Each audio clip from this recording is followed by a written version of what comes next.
A história de todos nós.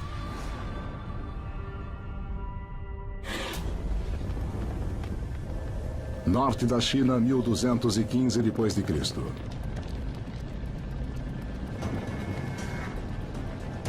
Os mongóis estão chegando. 50.000 guerreiros. O maior exército de cavalaria do mundo. Seu líder, Gengis Khan.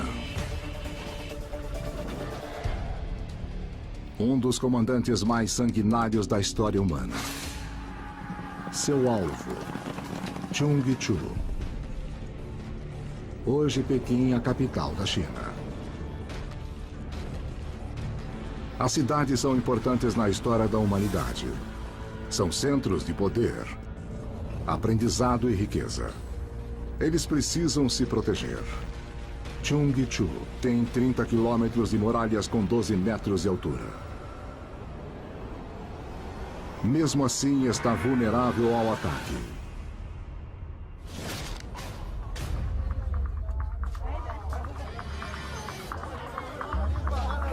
Meio milhão de pessoas vivem em Chungchu. Agora a batalha pelo futuro da humanidade será travada entre os habitantes da cidade e os nômades.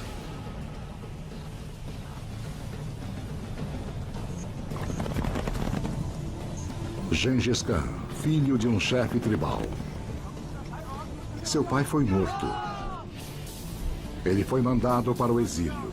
Se você sobrevivesse a uma infância como a de Gengis Khan, você iria ter um peso sobre seu ombro. Você iria querer provar para todo mundo que eles estavam errados.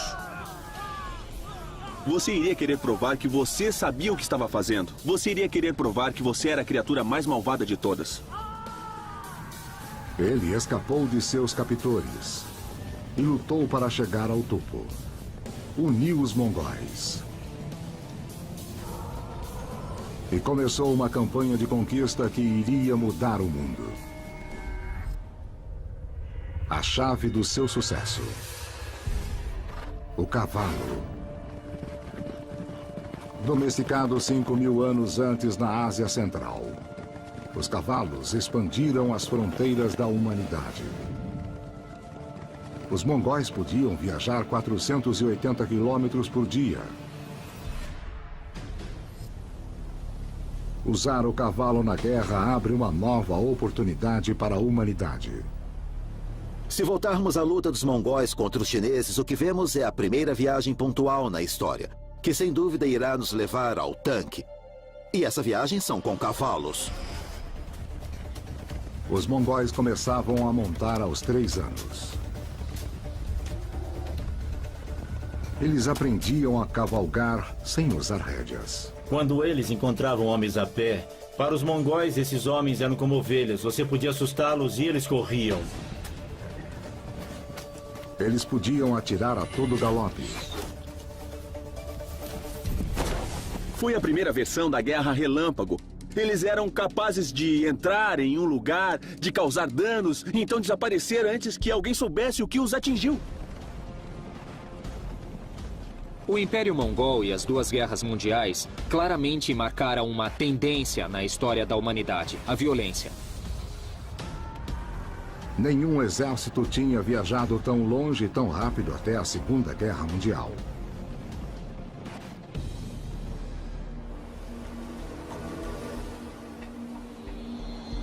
As mudanças climáticas foram uma das chaves da história humana. E levou os mongóis a mudarem o mundo.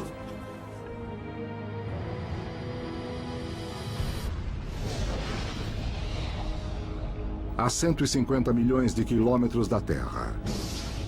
Uma onda de atividade solar.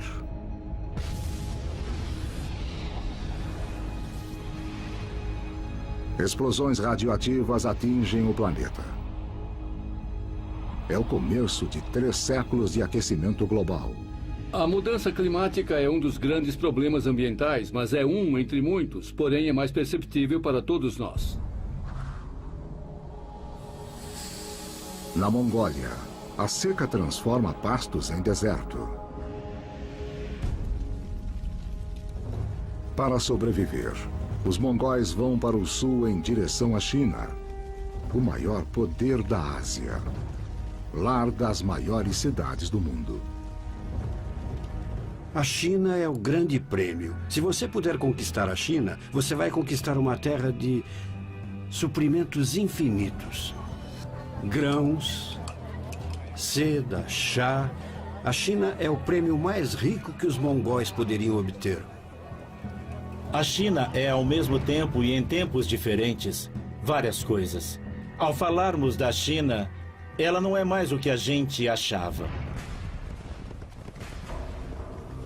Ao se aproximar de Cheongju, Gengis Khan dá um ultimato.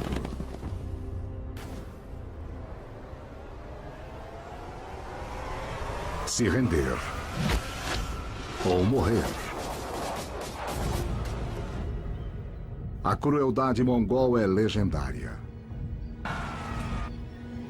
Prisioneiros são decapitados. São feitas torres de crânios humanos. Crianças são massacradas. Eu imagino alguém olhando da cidade, olhando sobre a muralha, aquela multidão enorme de mongóis vindo na sua direção. Eu acho que imediatamente você se perguntaria: por que eu ainda estou nessa cidade? Eu preciso ir embora ou eu vou morrer?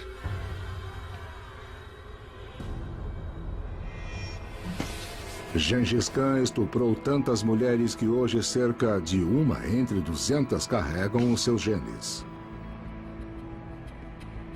A maior felicidade é ter em seu peito as mulheres e filhas dos seus inimigos. Foi dito que 60 mil mulheres preferiram se suicidar a serem estupradas pelos mongóis.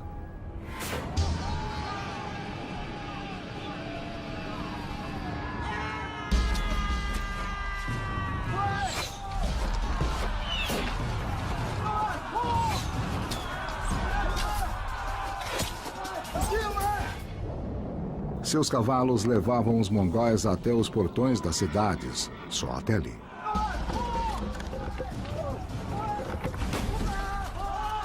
Para tomar a cidade, eles usaram engenheiros chineses. Eles os forçaram a construírem arias. Prisioneiros de guerra atacando sua própria cidade. Para se defender, os soldados de Cheongju precisavam matar seu próprio povo.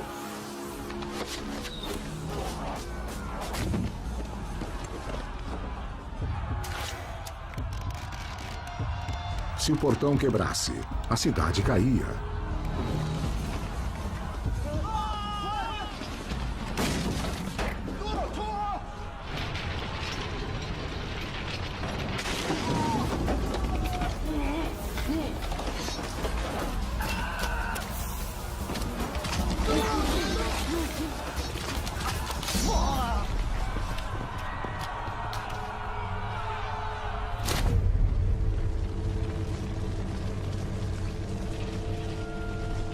Os mongóis invadem Cheongju e massacram mais de 100 mil pessoas. Daí ateiam fogo à cidade.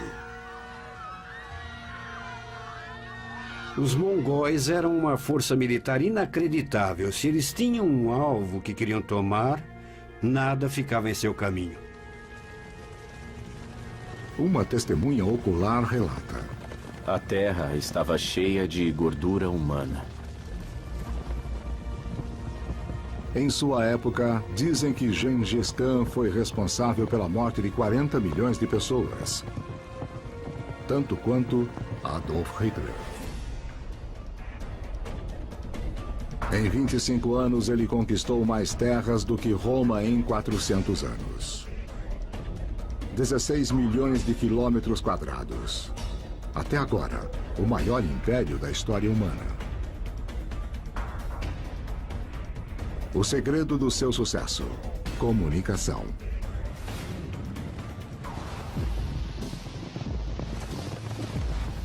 600 anos antes do Pony Express, os mongóis podiam enviar mensagens a cavalo.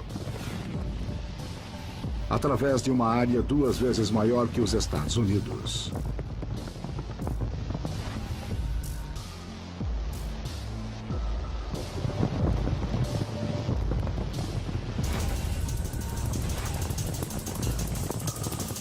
A cada 50 quilômetros havia um posto com 400 cavalos.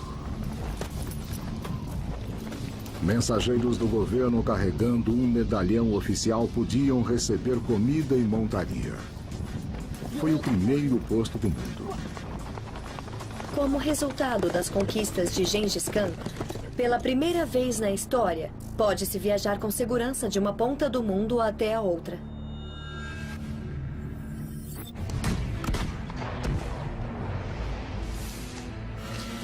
Papel, escrita e pólvora vão do Oriente para o Ocidente.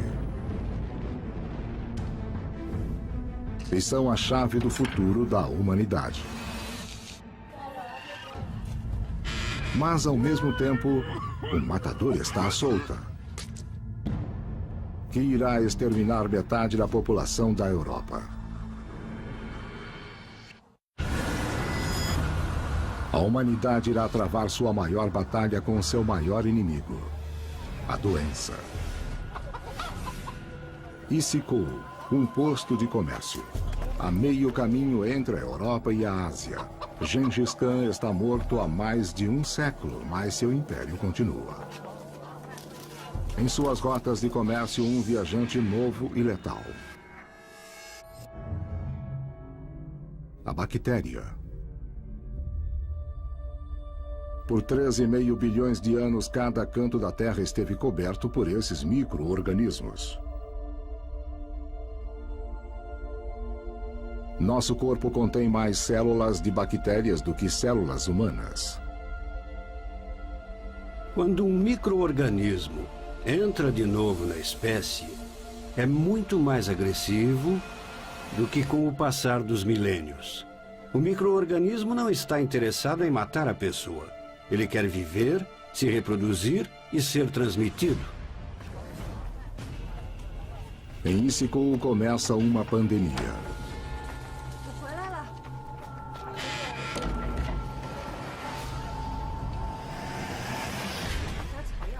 Uma das primeiras vítimas registradas é Kutulok. Casado, cristão, morrendo. Os remédios caseiros de sua esposa não funcionam.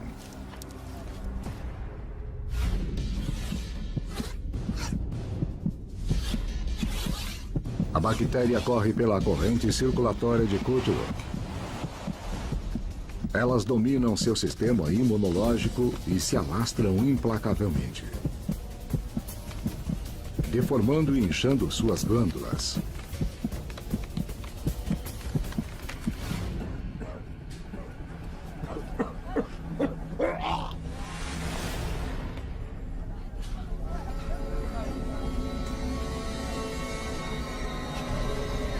A pele tem feridas cheias de pus. Os bulbos.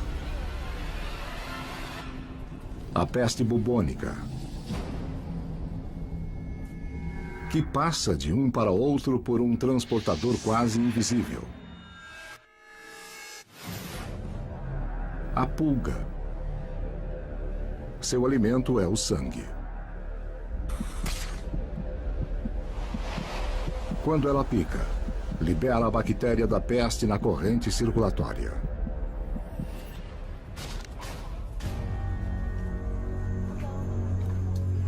A esposa de Kutulok não sabe disso.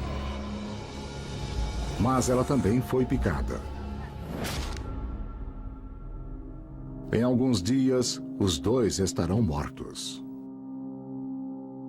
Em 1337, 4 pessoas morreram em Issyk-Kul. 2 anos depois, eram 100 mortos. Mas isso era só o começo. Uma vez que se espalharam, a infecção não parava. A melhoria nos transportes tornava a doença quase impossível de controlar. As pulgas que carregavam a peste tinham carona de um de seus companheiros mais próximos, o rato negro. Nativo da Ásia, eles se espalharam pela Europa com os romanos.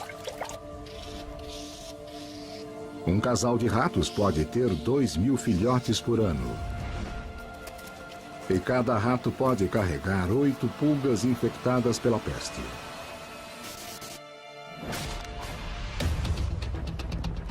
Os ratos negros infestaram a carga que era levada pelas rotas comerciais dos mongóis. Disse Ku. A peste se alastrou ao leste da China e foi para o ocidente, em direção à Europa.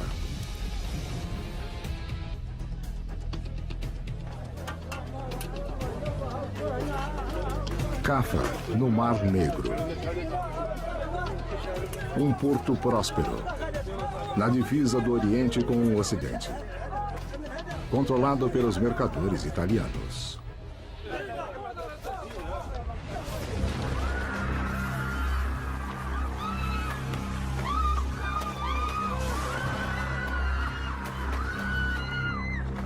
Um homem é tido como responsável por levar a peste para a Europa.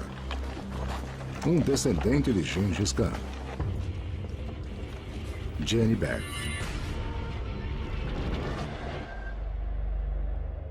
Ele assassinou o próprio irmão para ter o poder. Agora ele quer expandir o Império Mongol ao oeste. Cafa está em seu caminho. Mas ele tem uma arma nova terrível. A peste mata seus soldados mais rápido do que podem ser substituídos. Mas isso dá uma ideia a Jenny Beck.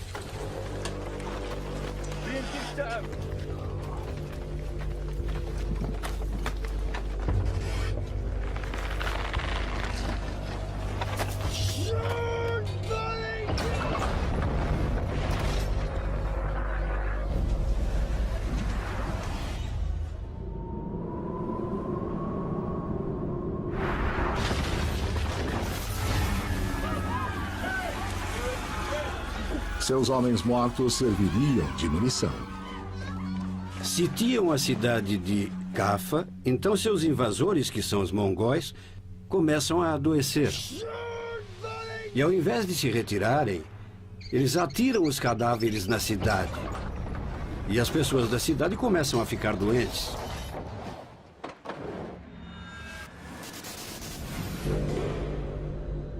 Armas biológicas são tão letais que elas foram banidas em 165 países, incluindo Rússia e Estados Unidos. Mas ainda restaram armas biológicas suficientes para acabar com a humanidade imediatamente.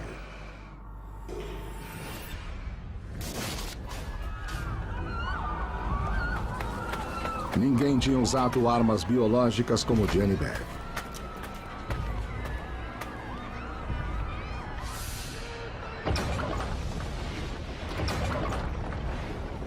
Um cronista escreveu: O que parecia ser uma montanha de mortos foi jogada na cidade.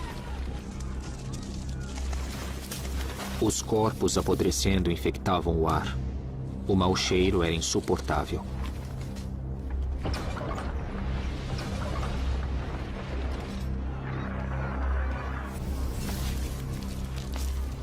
Não existe arma que seja tão terrível quanto a que é usada na guerra biológica. Você não pode ver os germes, você não pode ver a doença e não pode fazer nada para ficar imune a ela. Os habitantes de Cafa tentam se livrar da peste e vão para a Europa. Eles não fazem ideia de que estão levando a doença com eles. A peste em direção do continente com a maior densidade populacional do mundo. Siena, Itália. 1348. Uma família se tranca em casa, esperando deixar a doença lá fora. O pai escreve um relato, um dos poucos registros encontrados. Quando começa a invasão da Europa.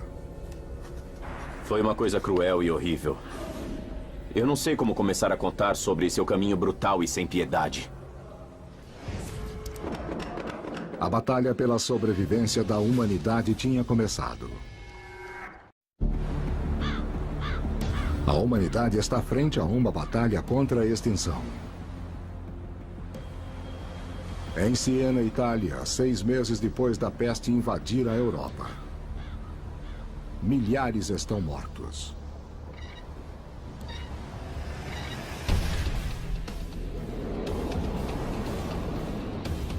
Agnolo de Tura. Um homem de negócios local, o cronista da cidade. Confina sua família dentro de casa.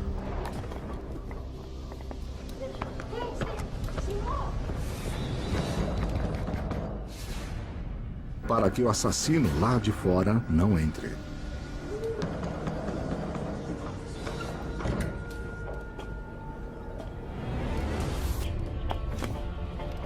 Agnolo usa fogo e fumaça para afastar a peste. Ninguém suspeita que ela é levada por ratos.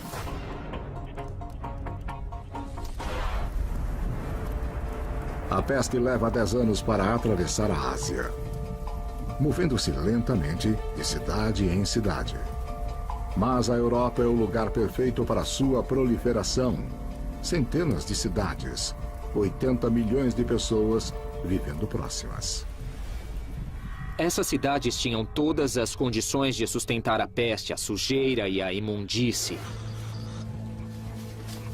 Os roedores eram considerados como parte normal da vida nesse momento e ninguém achava que esses roedores e suas pulgas pudessem ser um problema em potencial. Daí você tinha um grande número de pessoas, todas juntas nessas pequenas moradias, e era o tipo de situação que você ia querer se estivesse tentando causar uma epidemia de peste. Os homens dominaram as vacas, mas as minúsculas bactérias, pequenininhas, elas dominaram os homens.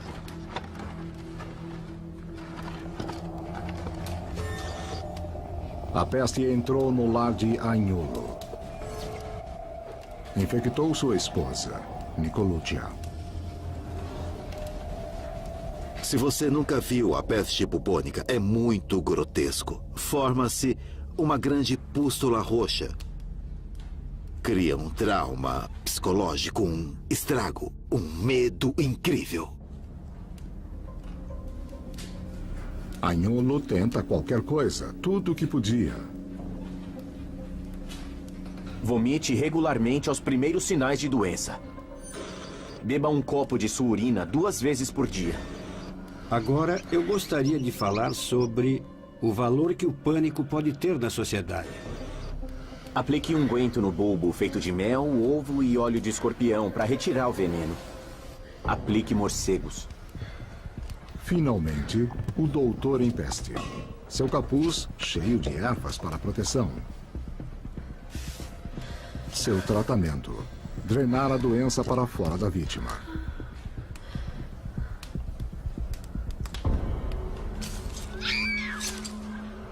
Os médicos tentaram qualquer medida desesperada. Sangria foi tentada, sanguessugas foram usadas, mas nada dava certo. A melhor coisa que o médico poderia fazer era ficar longe dos pacientes. Inadvertidamente estavam levando a bactéria de um paciente para outro. Nesse meio tempo, a bactéria da peste sofria mutação, encontrando novos meios de se reproduzir e se alastrar. Elas não precisavam mais serem carregadas pelas pulgas. eram levadas pelo ar.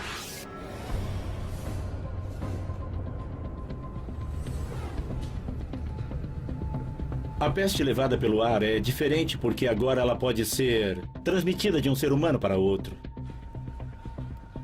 Calcula-se que a peste bubônica deve ter matado cerca de 100 milhões de pessoas. Imagine o que eram 100 milhões de pessoas.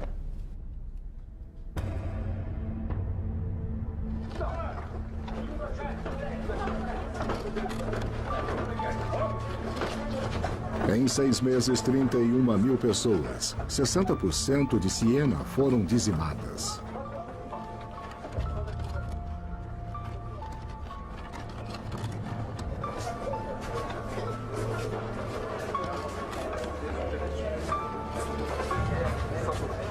Eu, Agnolo de Tura, enterrei meus filhos com minhas próprias mãos.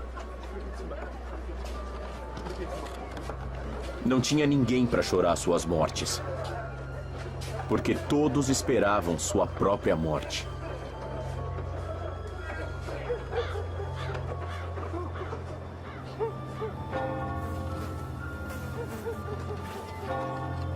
Tantos morreram que se acreditava que seria o fim do mundo.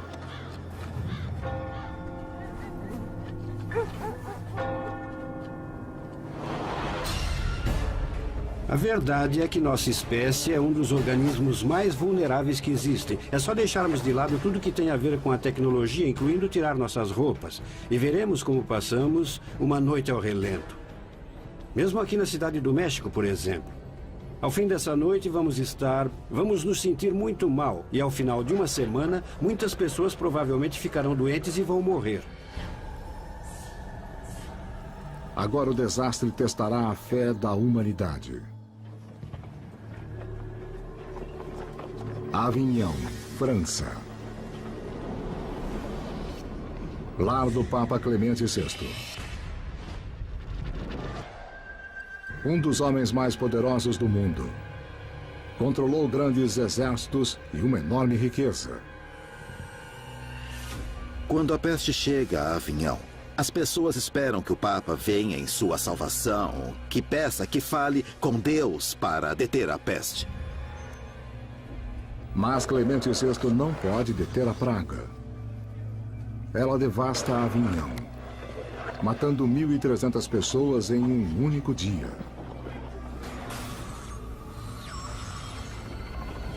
O Papa Clemente VI compra um campo e enterra 11 mil pessoas. Mas não é suficiente. Ele tenta uma solução radical. Ele consagra o rio Ródano como um cemitério flutuante.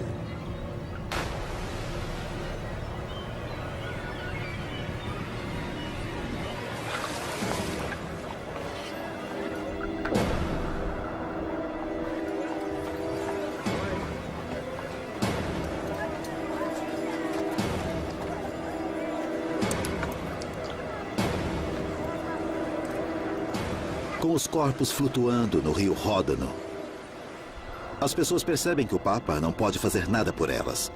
Ou Deus não está ouvindo, ou pior. O medo e a perda se transformam em raiva. O povo quer culpar alguém. Em toda a Europa, a caçada começou. Querem um bode expiatório. 1349. A peste devasta a Europa. A humanidade está fraca e irracional. Está buscando alguém a quem culpar.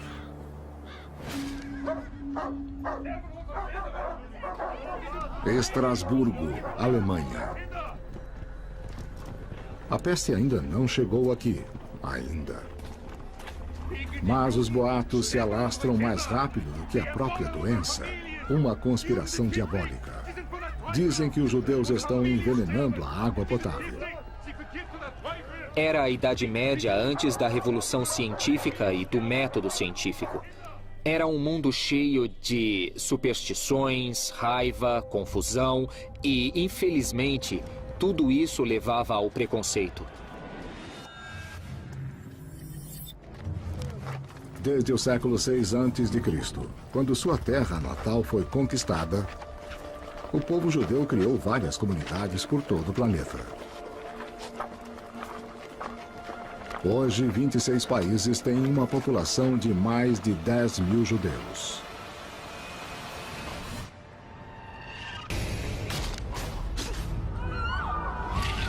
Quando o medo atinge a humanidade, as minorias tornam-se alvo.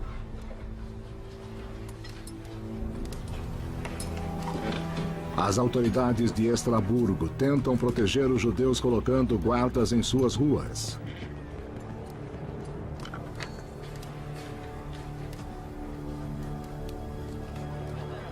Mas o isolamento leva ao desprezo.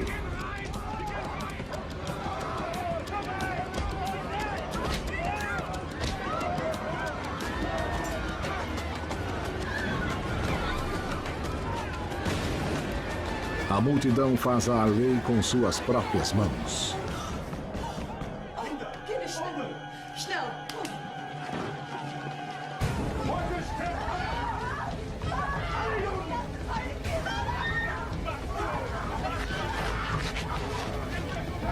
14 de fevereiro, o dia do massacre de São Valentim.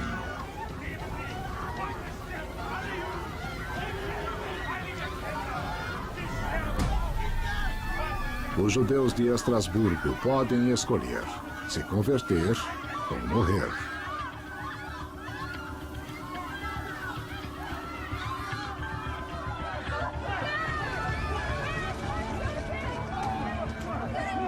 Mil judeus são enterrados vivos. Mas o massacre não vai salvar a cidade. 5 meses depois, a peste chega, fazendo mais 16 mil vítimas. Em toda a Europa, grandes cidades estão desertas. Uma testemunha ocular relata: As lojas foram fechadas. Há poucas pessoas. Um grande silêncio está presente em todo lugar. Considere o que fomos e no que nos tornamos. Éramos uma multidão. Agora estamos sozinhos.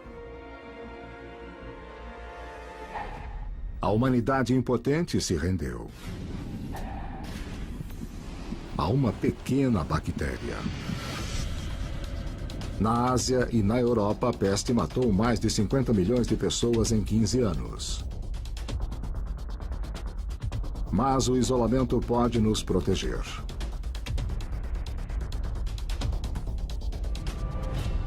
O Oceano Atlântico impediu que a peste chegasse às Américas.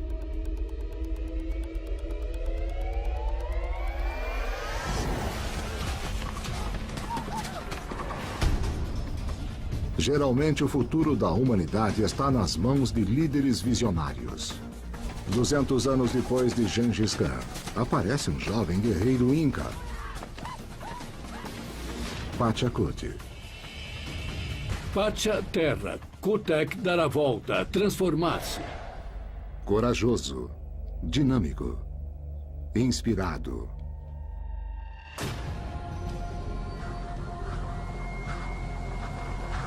A visão do Deus do Sol em uma batalha poderosa que iria criar o Império dos Incas.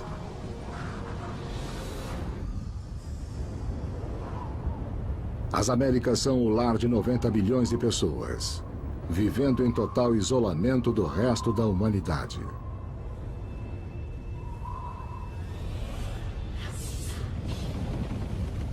Nesse mundo novo não há cavalos.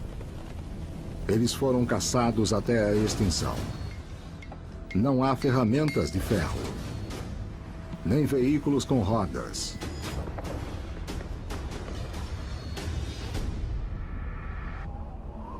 Mas o segredo da vida nos Andes está na agricultura em alta altitude. Era um povo, uma sociedade montanhesa. Se quisessem ter terra disponível para cultivar, tinham que construir plataformas nas montanhas inclinadas. E quando você viaja pelos Andes hoje, você vê os restos dessas plataformas. Milhares de metros acima do nível do mar. Eles tinham plantações, totalmente desconhecidas pelo resto do mundo. Batata, tomate e milho. 60 anos depois, os espanhóis iriam levar esses alimentos para a Europa. Um momento chave que irá moldar a dieta da humanidade hoje em dia. Mas a riqueza de suas terras tornaram os incas um alvo. Eles tinham seu território e precisavam defendê-lo. Pachacuti tinha que lutar contra o inimigo feroz.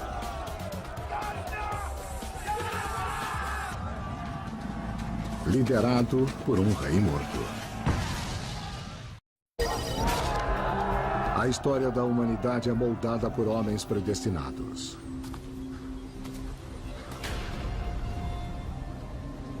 Pachacuti, líder dos Incas. Seu inimigo, os Chancas. Guerreiros com sede de sangue, eles usavam os ossos de seus inimigos como troféus. Seu objetivo, esmagar Pachacuti. E subjugar a capital inca, Cusco. Cusco Vica estava liderando os Chancas na batalha.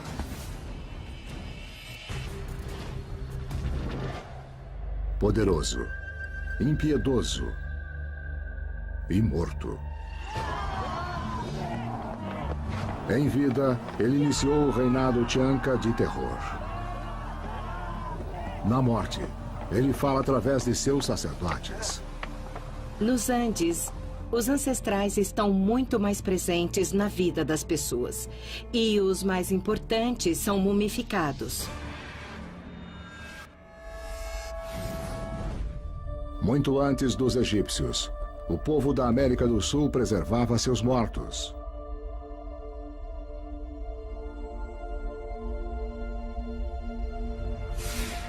Crianças, adultos, famílias inteiras. As múmias mais antigas sobreviveram 7.000 anos. Com Cusco Vica liderando-os, os guerreiros Chancas se sentiam invencíveis. Eles eram pior que os Incas. Não levavam prisioneiros, mas Pachacuti tinha um plano. O objetivo era capturar o corpo mumificado do seu inimigo. Se sobrepujassem Cusco Vica, a vitória seria deles. Ele acredita em algo mais poderoso do que Cusco Vica.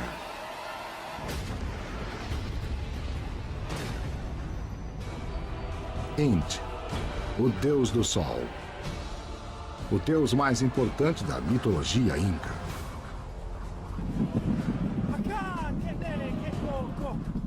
Na noite anterior à batalha, Inti aparece a Pachacuti em um sonho e promete a ele uma vitória gloriosa.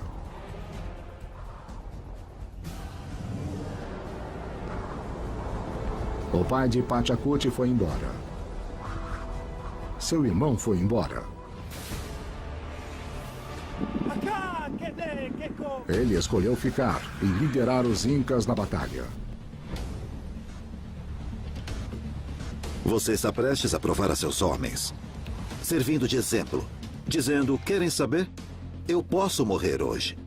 Mas tudo bem, porque eu nasci para fazer isso. Eu garanto que um verdadeiro líder que entrou em combate se sentiu desse jeito.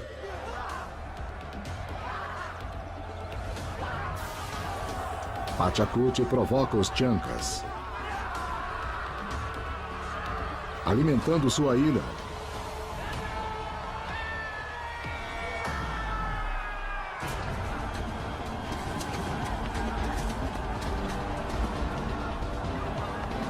Ele segura seus homens.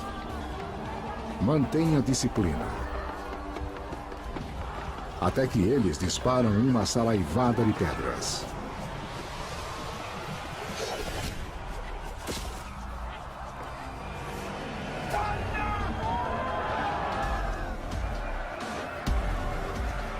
Pachacute se movimenta.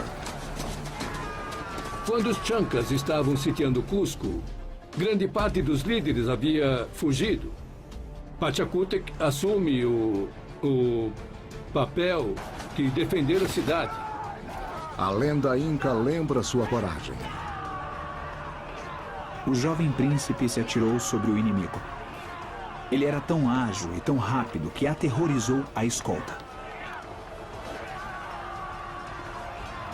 Como precisavam multiplicar seu exército e não tinham como fazê-lo, eles juntaram umas pedras e as disfarçaram de guerreiros.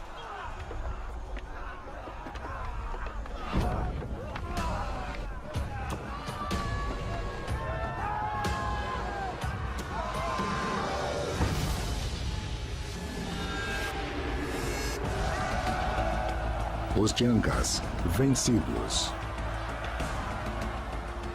Pachacute irá criar o maior império jamais visto nas Américas. Embora fossem sociedades militares expansionistas, o sistema armado é diferente de uma ordem imperial. E vou chamar com o nome que eles lhe davam, Tawantinsuyo, que quer dizer os 4 lados do mundo. Nos dias modernos, Chile, Bolívia e Peru se uniram sob a norma inca. E uniram seu território. Uma rede de trilhas que se estende por 40 mil quilômetros sobre um dos terrenos mais acidentados da Terra.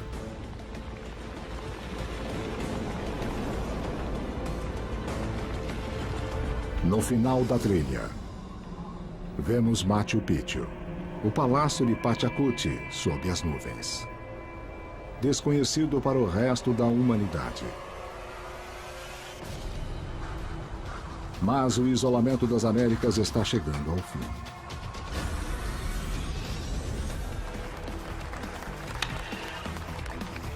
Na Europa, os sobreviventes da peste vão reconstruir tudo, iniciando uma nova era de conquistas e exploração. Que irá levá-los a descobrir o novo mundo.